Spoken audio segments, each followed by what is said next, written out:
everyone! Time flies when you're stuck indoors, doesn't it?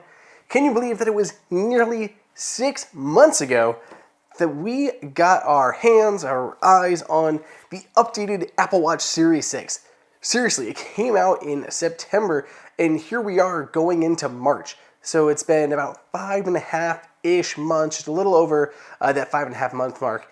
And it's crazy. It's crazy that it was that long ago. So as we kind of approach that 6 month mark, I wanted to revisit the Apple Watch Series 6 and talk about my decision to upgrade at the time, and now, several months later, has it been worth it? Has it been worth it to upgrade to this latest generation version from the Series 5? So let's go ahead and talk about it. Welcome everyone, it's Andrew here from AppleInsider, and it is no surprise for anyone who's followed the channel that I of course upgraded to the Series 6 Apple Watch when it came out. And to be honest, I probably would have upgraded regardless of what features Apple had tacked on. Purely because I'm always jumping on the latest tech, and purely because it's my job to be able to talk about these things. So I need it for content.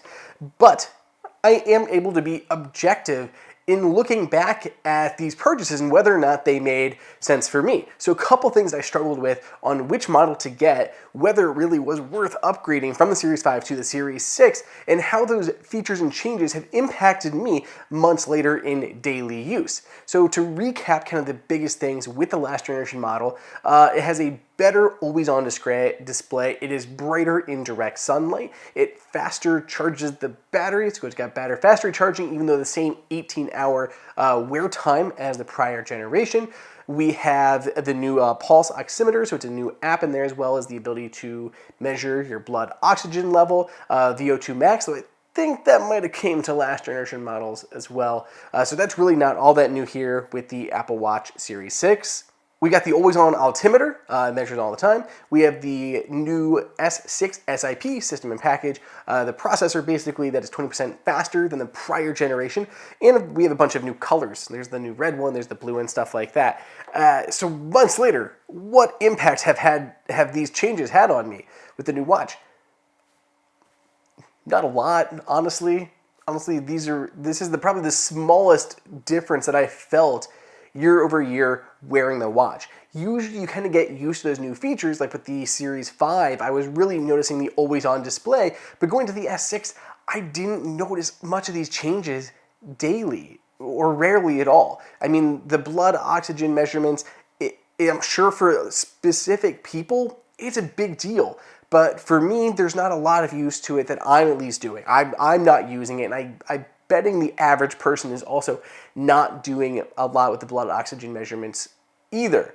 For some people, it's going to make a lot of sense, and as Apple gets more niche heart rate or other specific readings with the future Apple Watches, they'll make sense to certain people, but you're not going to need all those measurement tools. So for me, the blood oxygen thing, it was nice to have, and I've used it time to time, but not all that often. Not enough that I needed to have it built into here versus having just a regular pulse oximeter if I did want to measurement. So for me, that wasn't a big deal. I think that was the biggest kind of toutable feature on this upgraded model.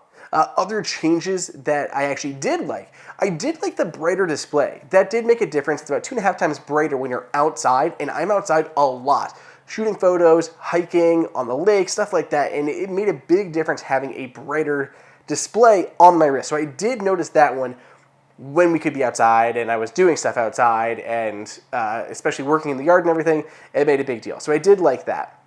The other change I liked, faster battery charging, about 1.5 hours to charge this whole thing.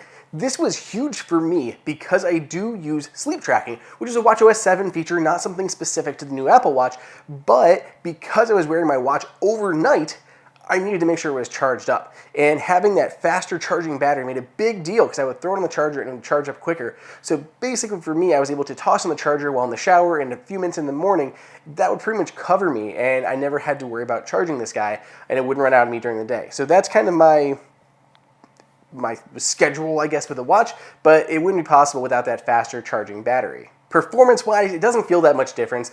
I could not tell you before or after that this thing was faster, not faster. For the most stuff that I do, everything was pretty much the same. I could see maybe in some ways maybe apps would load faster, but honestly the removal of 3D touch on here, or force touching, whatever you want to call it, that was a big deal because it made a lot of things more annoying. And that's not like a this watch thing, that's again through software that happened to all previous watches as well. Like maps, I can't just force touch now and then hit end when I'm navigating. I have to hit back, which goes to my navigation, and I have to go back again to your main start page and then scroll down and hit end. And it's just more annoying than it ever was in the past. So doing things like switching between my list of menus, like the list of apps and like the wheel of apps and stuff like that, all requiring kind of menu presses now is really obnoxious. So I really do miss 3D touch, which is a WatchOS 7 thing, and I really wish that would come back, even though I know it won't.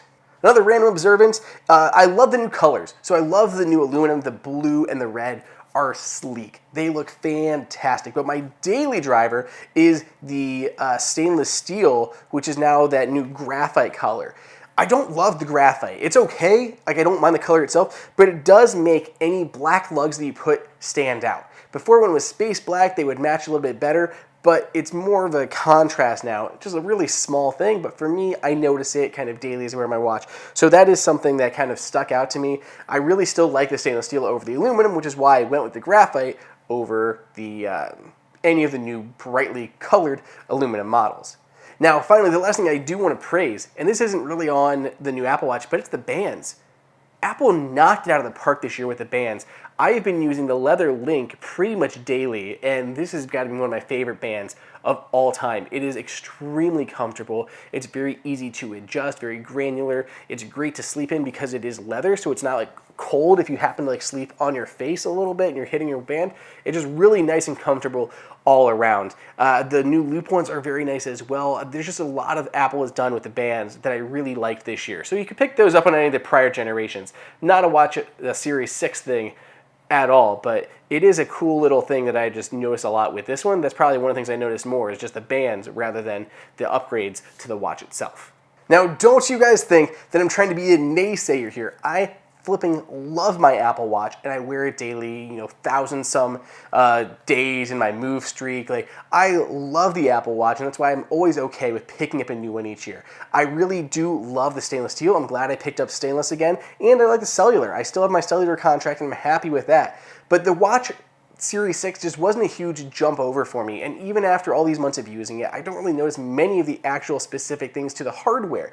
I more notice things like the software, like sleep tracking and the removal of force touch or 3D touch, the new bands, like all these things that aren't really specific to the actual watch hardware itself. So I am a little disappointed in how kind of the upgrade was, but the Watch Series 6 is still absolutely fantastic. You'll never be disappointed with this thing. If you're picking one up or you're contemplating about getting one, this is still the best Apple Watch ever. It's been incredible. Everything about it has been top-notch, just not a huge upgrade if you're coming from the Series 5. I don't regret it, just maybe a little disappointed in day-to-day improvements. But I want to know what you guys think. Do you guys have an Apple Watch Series 6? Did you upgrade from the Series 5? And do you regret it? 5 to 6 months later? Let me know down below in the comments, or better yet, let me know on Twitter at Andrew_OSU. And if you're looking to pick up an Apple Watch, whether it's the Series 6 or any of the prior generations, check out the Apple Insider price guide down below. It is the absolute best place to pick up an Apple Watch or any of your Apple gear. It's updated daily with the best deals around.